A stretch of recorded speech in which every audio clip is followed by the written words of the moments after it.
If you're like me when you're driving in the car, you think of random questions, like, I wonder how many #1 hits on the Billboard chart came from outside the US. Then, when you reach a stoplight, you pull up a Wikipedia article like this. Or better yet, this fancy map version we made. Some of these are unsurprising.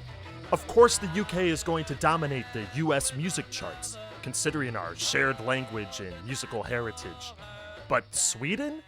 How does Sweden have 7 #1 hits while Ireland only has 4, half of which are U2? Other Scandinavian countries don't even chart, minus one very big hit from Norway. Yet Sweden's been able to chart consistently over the years, from rock to disco to reggae techno-pop, whatever you call this masterpiece. France had an almost 40-year gap between its 2 measly #1 hits, the instrumental Love Is Blue and Daft Punk's collaboration with The Weeknd. I guess it could be 5 if you want to include half of Milli Vanilli, but we'll let Germany bear the responsibility for that. Now, you might be noticing a trend here. To chart in the US, it helps to either sing in English or not sing at all. The only #1 hit from Czechoslovakia was the Miami Vice theme song. This is also the only #1 hit from Behind the Iron Curtain, though in fairness, Jan Hammer was living in America at the time. Of course, there are some exceptions to this rule. Falco's Rock Me Amadeus was a rap song almost entirely in German. Or take The Macarena. This song spent more weeks at #1 than any other artist from Europe. That is, until Harry Styles, I guess. Granted, it was the remix version that had those weird English verses. So, While this doesn't cover every hit from Europe, we do have the whole world to get to. So let's move on now to Asia. Considering all the culture we exchange with Japan, it's surprising that only one Japanese song ever hit #1 in the US. And it happened way back in 1963.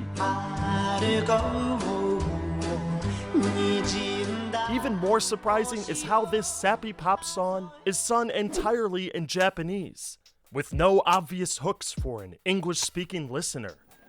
I guess we have to give these 60s people more credit than we thought. They were pretty worldly.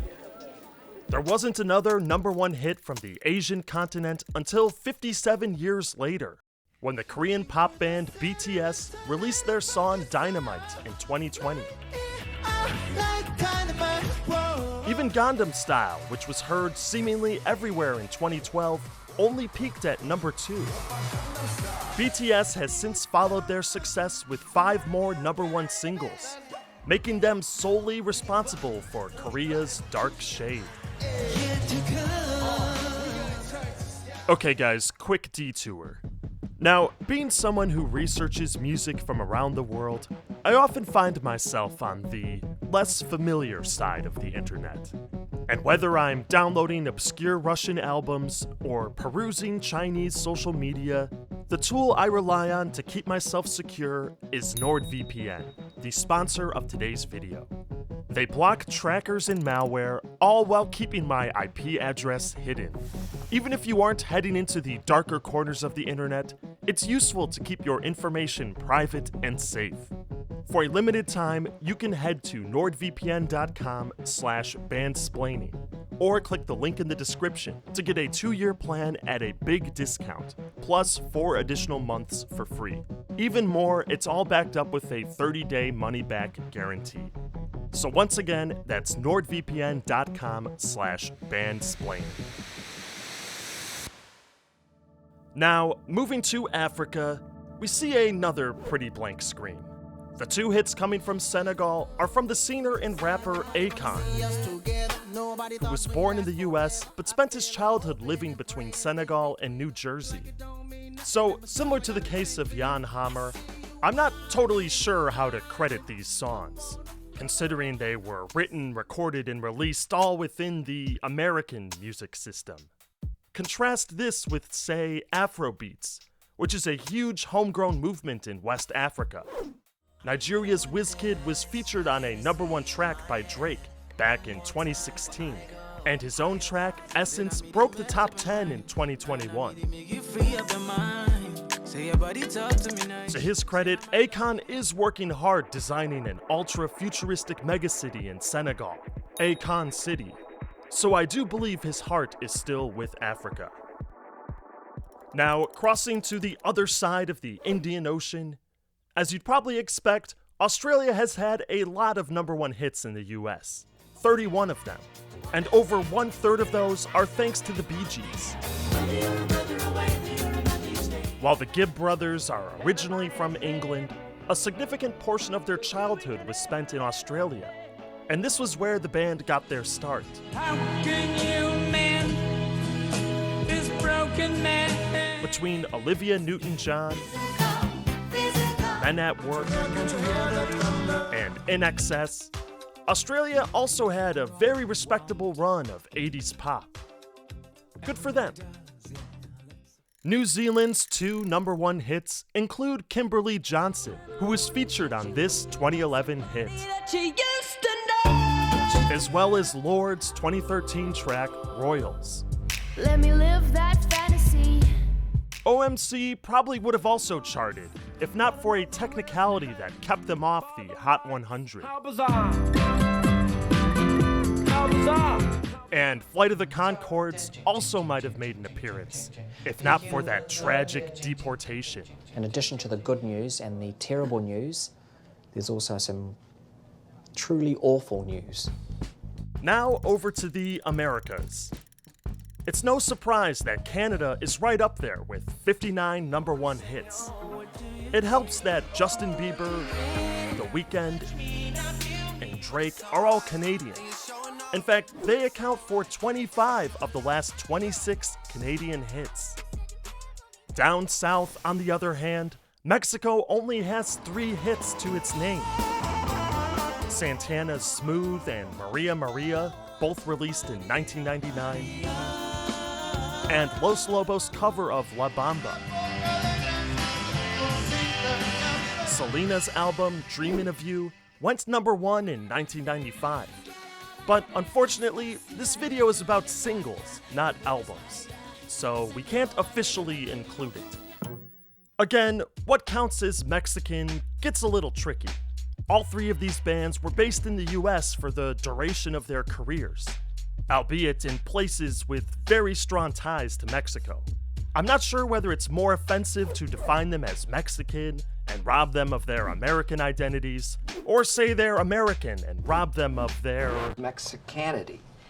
The rest of the Americas have the same issue, so to make things easier, I'm just going to include everyone, whether they started their career in the homeland or in a diaspora elsewhere. Jamaica is the elephant in the room, with a whopping 11 #1 hits, thanks in no small part to Shaggy and Sean Paul. I also need to give a shout out to Carl Douglas, because, frankly, this is a fantastic song. Despite being something of a mecca in the development of Latin rhythms, Cuba has only 2 singers that have gone #1, Gloria Estefan, and more recently, Camila Cabello, both of whom moved to Miami at a young age. I guess there was this thing that happened for a while. Of the Soviet military buildup on the island of Cuba.